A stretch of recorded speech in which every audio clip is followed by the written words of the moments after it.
Welcome to the Ben Wood Johnson podcast. You can visit Dr. Johnson's blog at benwoodpost.com. Dr. Johnson's works can be found at drbenwoodjohnson.com. You can also support Dr. Johnson on Patreon, the link to which is in the description.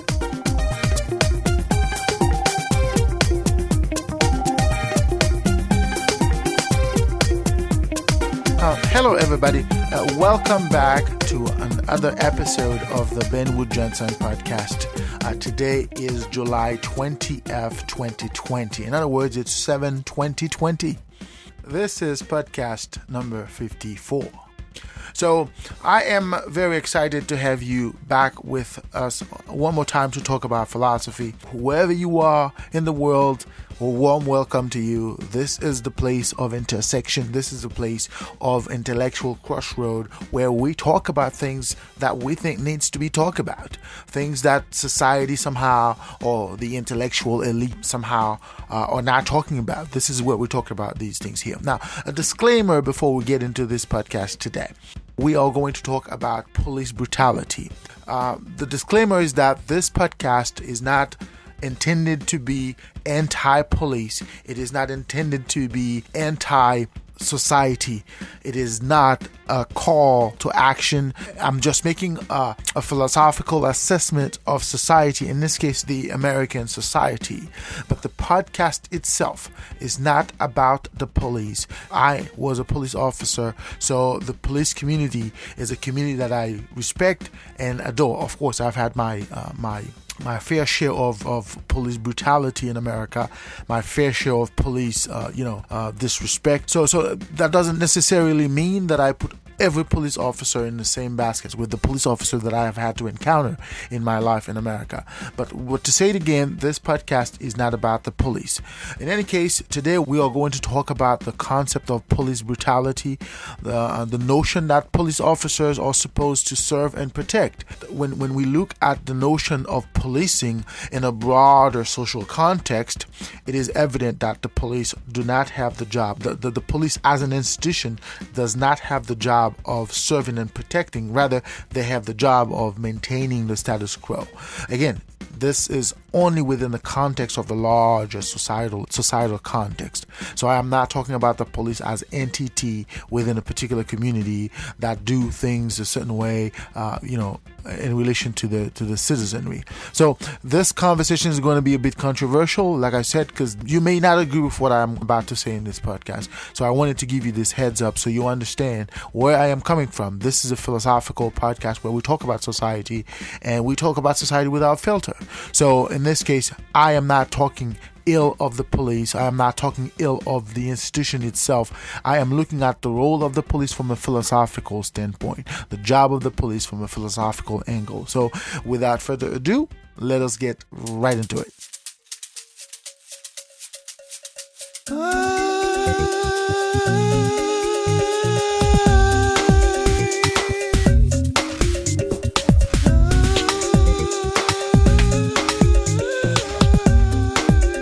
Recently, something happened in America. Something, depending on where you stand on the social spectrum, terrible happened in America. And the reason I say, depending on where you stand,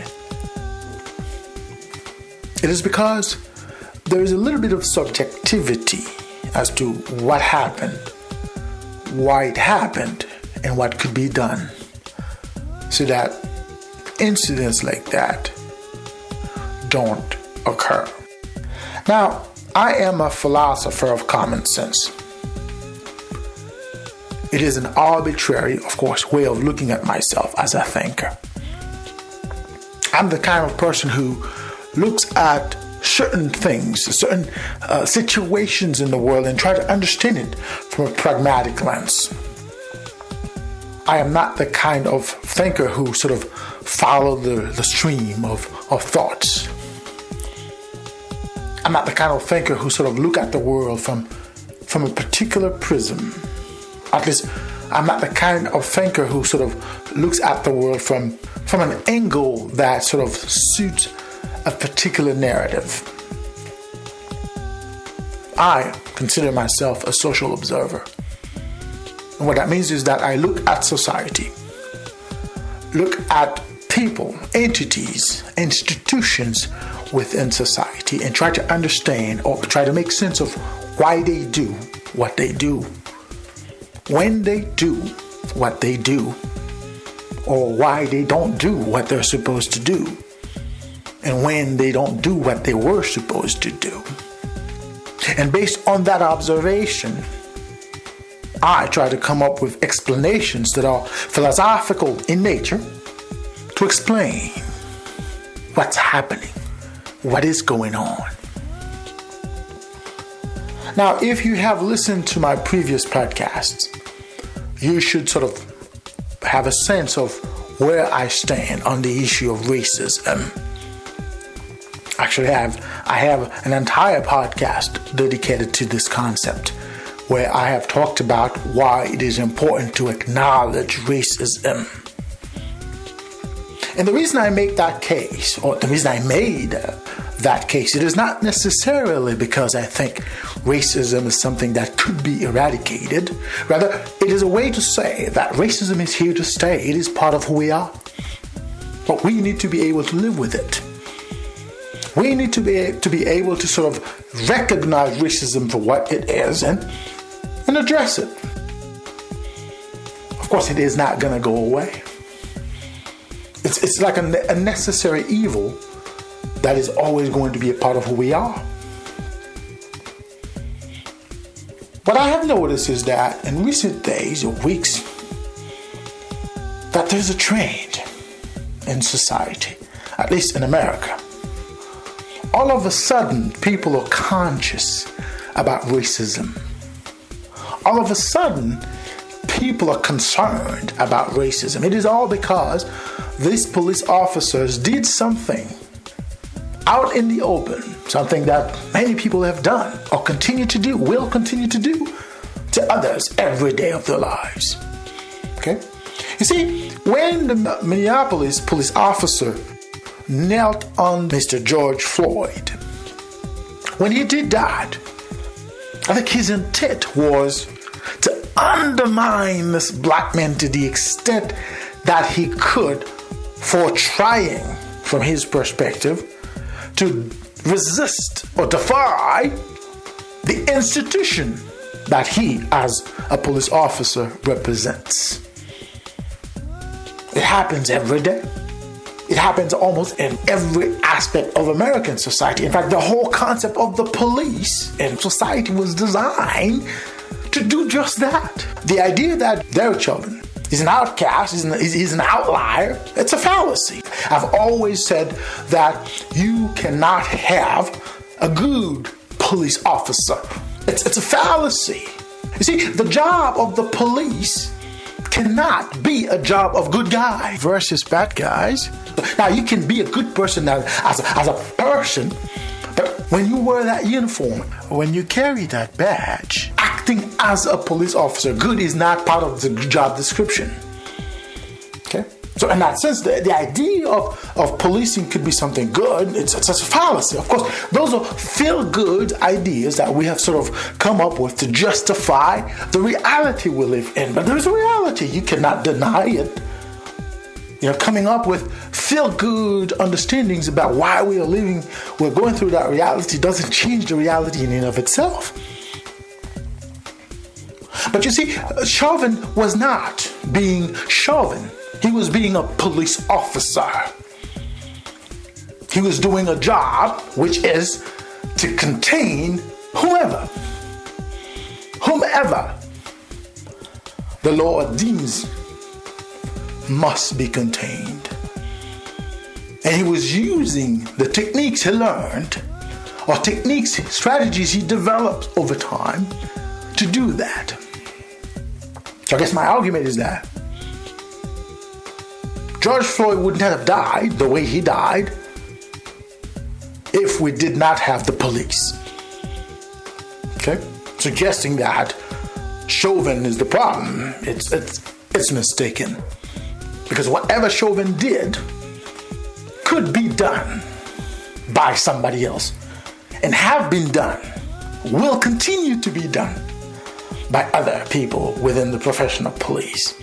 Because the description of the job itself requires that level of aggressivity, that level of inhumanity. Okay? Now that we have to understand right off the bat.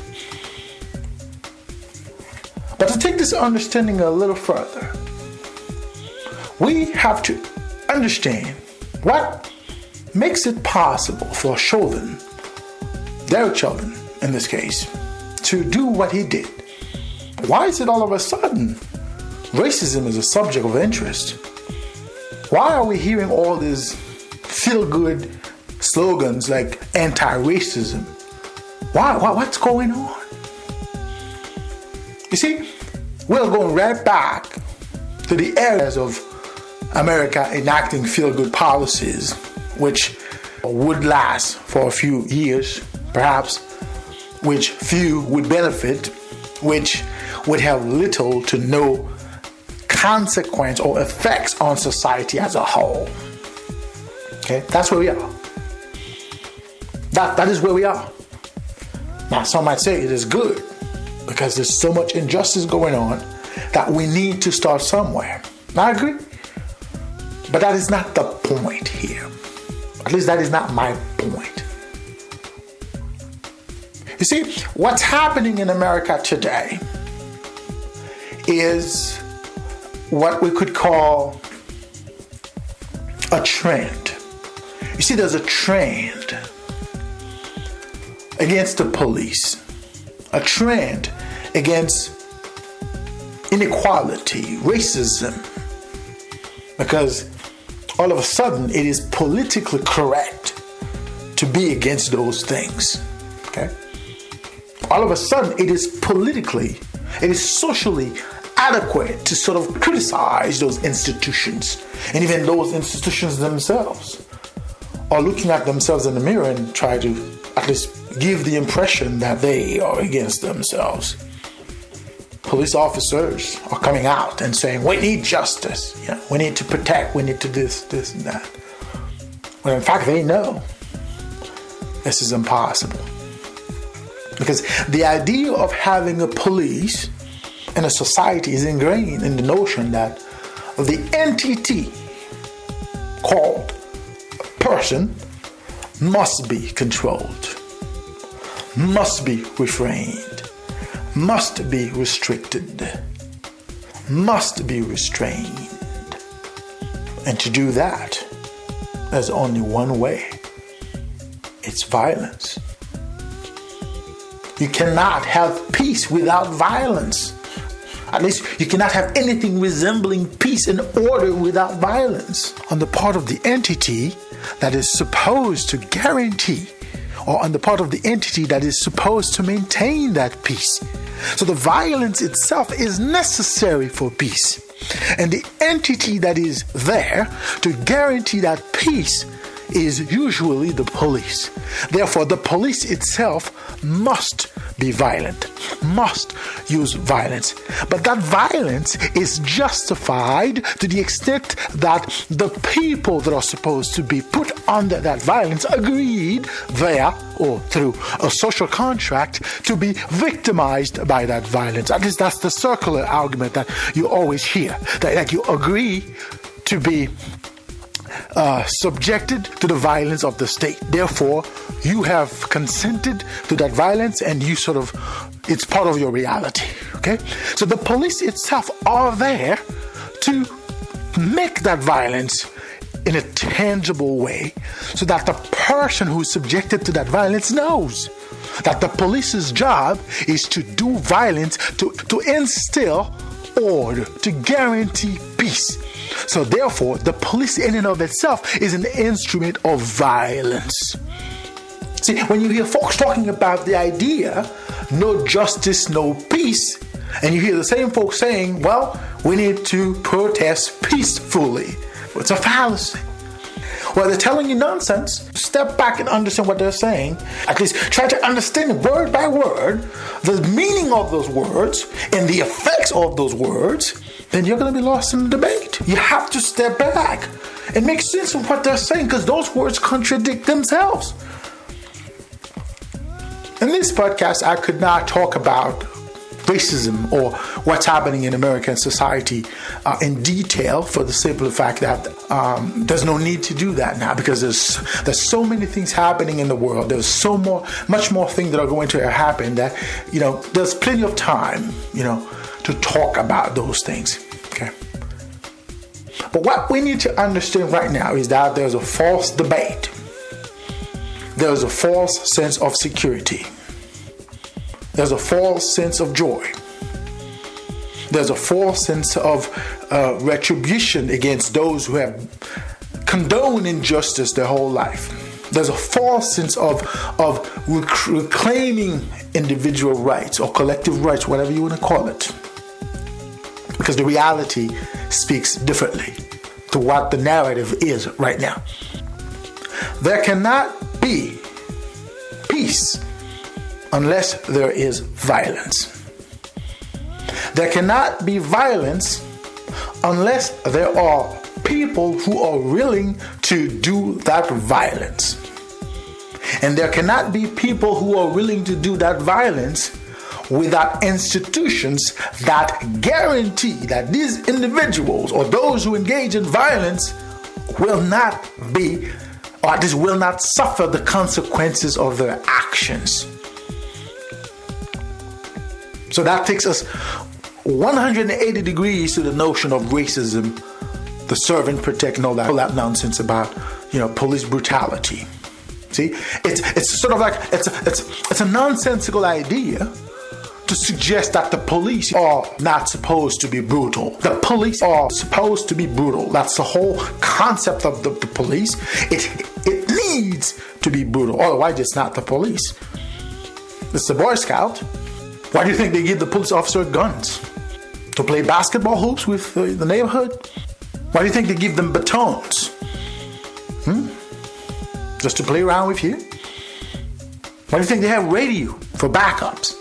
Well, why do you think they have all those gears? Because it is part of the job description. Therefore, the police are an element, the symbol of violence, and it is the violence of the state. The police symbolizes the state and its sheer brute capacity to incur, to impose, to interject, to insert violence into the people that the state is supposed to control within a particular boundary, which could be a society, a community, a town, a city, and whatnot. Okay? So that right there we have to understand. Okay? So if you don't understand that, then the rest of the conversation is not for you.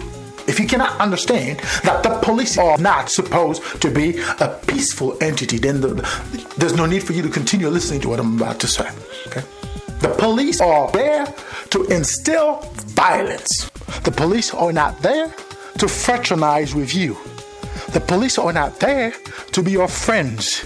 The police are not there to sort of show you how life is great, life is good.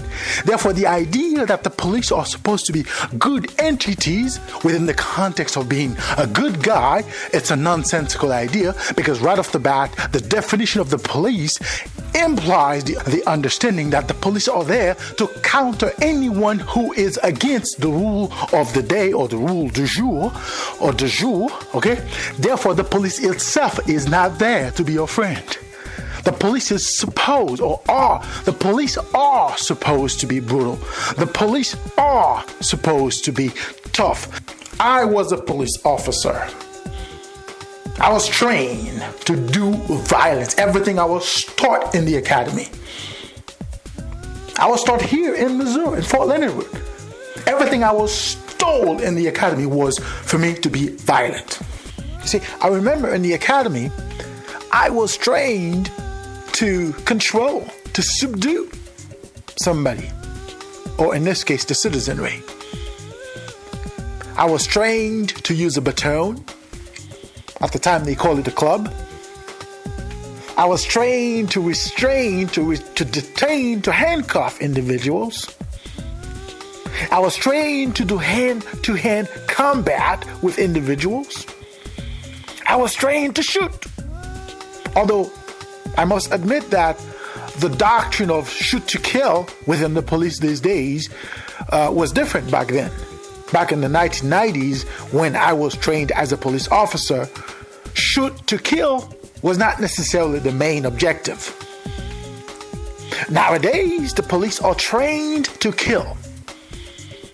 Their design, the whole function, the whole foundation of the profession is to inflict pain, harm, damage onto the citizenry. Well, how does that conflict with the notion of serving the citizenry?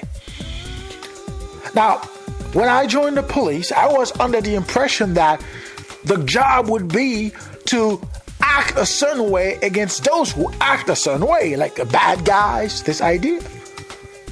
Well, into the profession itself, I realized that the police had nothing to do with protecting the good guys.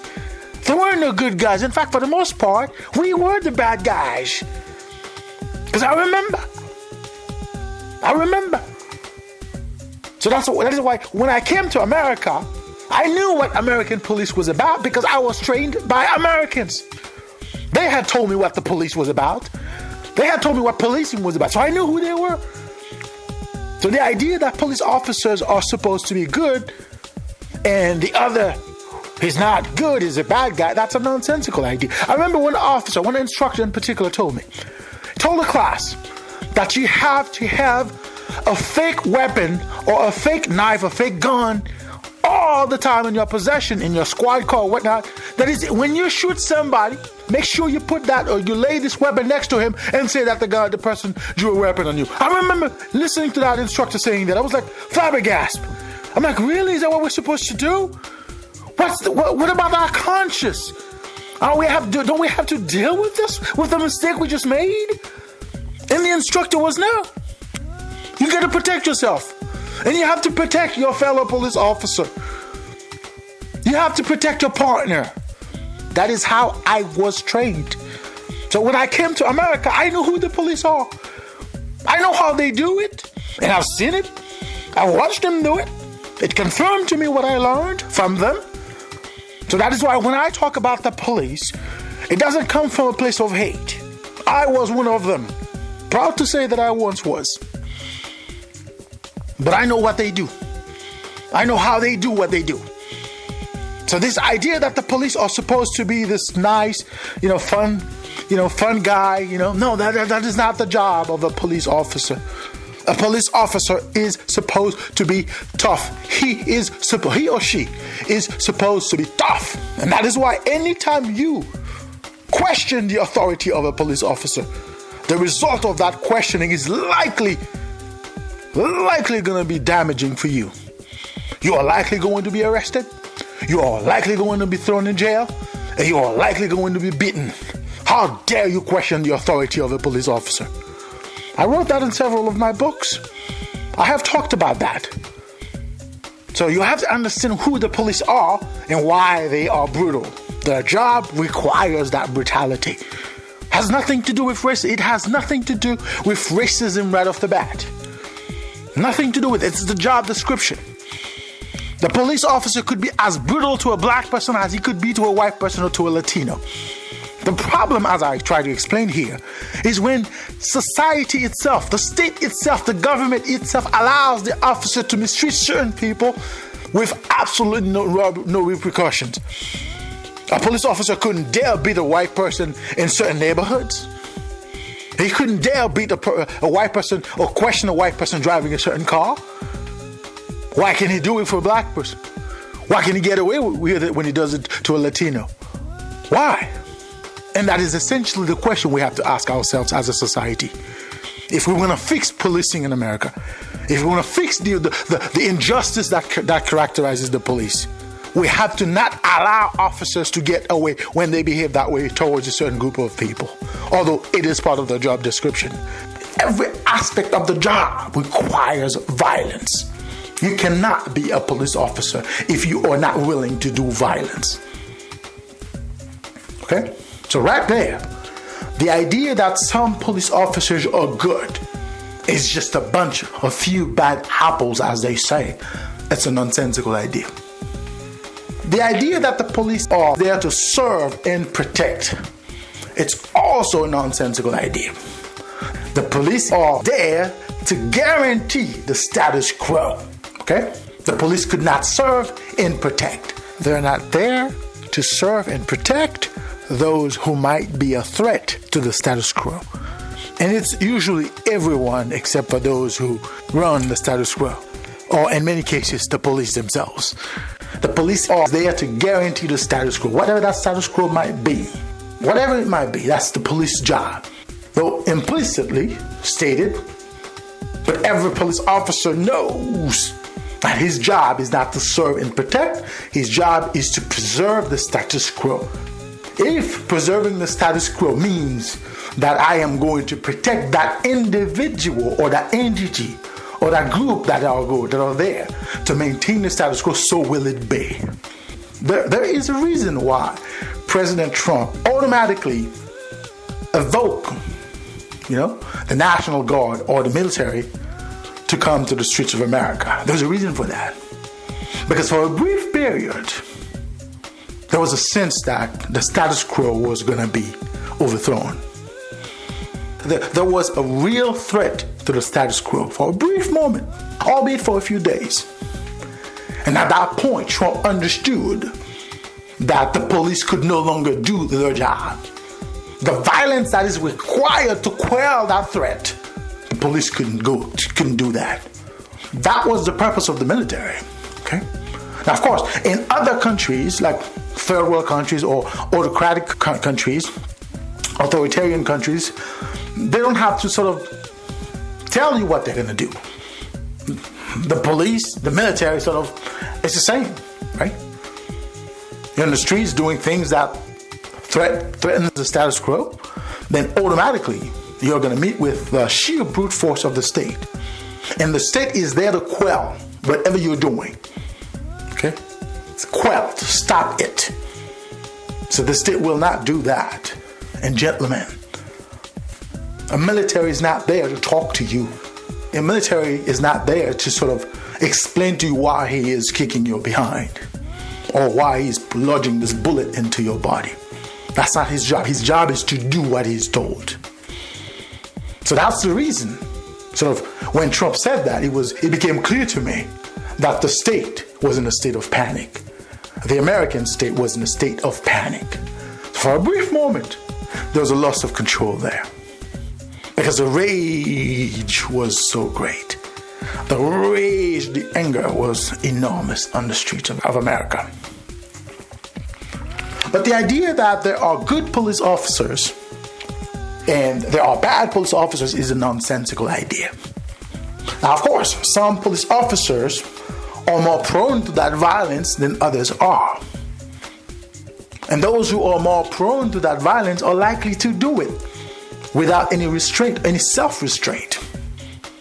And that is why the system always comes in to protect these officers, because they're paid to do violence. They were hired to do violence. And when they do violence, they cannot suffer those consequences, because the whole concept of the police requires that violence. Okay? Now, there's a line between racism and policing. Because, you see, this conversation is sort of lost in the debate. Because a lot of people who are talking, especially on Twitter, I've been watching a lot of people on Twitter talking, putting out tweets. See, they're mixing those two things together. See, when they're talking about violence, when they're talking about policing, when they're talking about racism, it is as if they're talking about the same thing, right? And when I hear folks talking about this institution of racism in America, and when they talk about that institution, they talk about the effects of the institution, but not the institution itself, right? Because to me, these are not the same things. See, the institution is something else. The person who comes into that institution is also something else. What the person does as an element of that institution is also something else.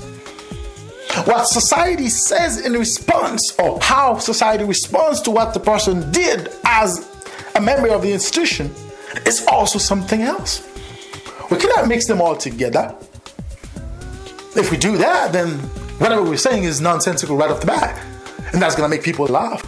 Because you see, if you're going to say to me that a police officer, or in this case, Derrick Chauvin, did what he did because he happens to be racist, and therefore we need to address police brutality, we need to address people like Derrick Chauvin, then we are missing the point. You think Derrick Chauvin goes home and starts beating his wife? You think Derrick Chauvin goes home and beats his neighbors? You think that's who he is? I don't think so. There are people who have a different idea of who Derrick Chauvin is. But when Derrick Chauvin is wearing that uniform, whatever monster that's underneath him, that's inside of him, that monster is going to come out. Then we have to ask ourselves this question. Wait a minute. Is Derrick Chauvin the bad guy? Or is it the fact that he's a police officer that makes him a bad guy? Or is it the fact that the police entity, the police department, makes it possible for him to behave the way he behaves as a police officer? Does that make him a bad guy? Or is it because America is a society that allows those brutality to happen because that's what keeps America what it is as a country? Those questions are separate questions we have to ask ourselves as we try to understand who Derrick Chauvin is and how many Derrick Chauvins are there. If we don't look at the issue from this angle, then we are prone to at least go with this idea that, okay, we're going to do this. That's going to solve the problem. In fact, 20 years later, we're going to come back to the same place because we don't understand, at least we didn't address the human nature, the societal nature of the conduct itself. What made Chauvin do what he did? Or why he did what he did? Why on earth did the police department try to cover it up initially? What's in it for them? Why is the President of the United States calling people who are protesting this injustice thugs and whatnot? What's going on here? You have to look at the larger societal picture. Also look at the larger human picture. Like I said, I'm not going to delve into this debate, the crux of this debate. But I will echo a previous sentiment as I wind down this podcast today. And that is, the police are supposed to have a certain amount of power to exert or to do their jobs. And that power is the power to do violence unto whoever the state deems in contrast to what is peace, according to the state's definition of peace. Anyone or anybody, any entity who's against the state's definition of what order is. That is why the police have guns. That is why the police have tasers. That is why the police have batons. That is why the police have pepper spray, all kinds of gears or instrumentations to instrumentalize that violence. That is their job. The police are supposed to be brutal. I know it's a brutal understanding. It's a brutal reality, but that is the reality. If you are a police officer, you don't understand your job is to do violence, then you don't understand your job. If you look at the police officer, think that the police officer is supposed to be nice to you, then you don't understand what the job of a police officer is. Now, of course, people are going to tell you something different. They're going to try to make you believe that the police are there to fraternize with you. The police are there to sort of do community service, to protect, to serve and protect. That's nonsense. That is nonsense. That is nonsense. The police are not there to serve and protect. At least not you. The police are not there to serve and protect you. The police are there to serve, perhaps, the society as a whole, and they are there to protect the status quo as a whole. Not the individual that makes up that society. Not the individual that makes up that social environment. The police are not there for that. They're not there to protect that entity. And if that entity happens to be black, which the society itself does not value as a member, as an equal member of the society, then the police are going to do violence against that entity, that individual, without any repercussion. And that is why racism comes into play. And usually the police are in the forefront of that racism, because the racism is a state racism. It's a racism advanced by the state itself, by the society itself. So when you see a racist police officer, it is not necessarily because the individual himself is racist. Rather, it is because the entity that he or she represents is racist. And to the extent that it is racist, it is exclusionary. That is, it is an entity that does not value a certain group of people because of their skin color, their country of origin, the fact that they're male or female, or either or transgender, or gay or lesbian. But the police in and of itself, the police individual in and of himself or herself is not acting on his own. He or she is acting on behalf of the state. So the racism must be understood from that perspective, from this lens or from this prism. In this case, Chauvin, if he were to be racist, or if we were to consider him racist, that would be something separate from what he did. Okay? Chauvin's racism has nothing to do with the action that he posed on Mr. Floyd. The state is to blame. This is one of the reasons. The state tried to cover it up. The state tried to protect Chauvin or the other officers. That is the reason. Because the state knew Chauvin was acting on its behalf. So we have to understand that. And that is why when you hear folks talking about anti-racism, you can tell they don't know what they're talking about. Because they sort of assume that racism is an individual problem. No, racism is a systemic problem because it is part of a system. Racism is a collective problem because it is part of society as a whole. We as a society allow it. And so long as we allow it, individual actions are sort of irrelevant to the larger societal problem, which is racism itself. So I am sure Chauvin is a good father. He's a good husband.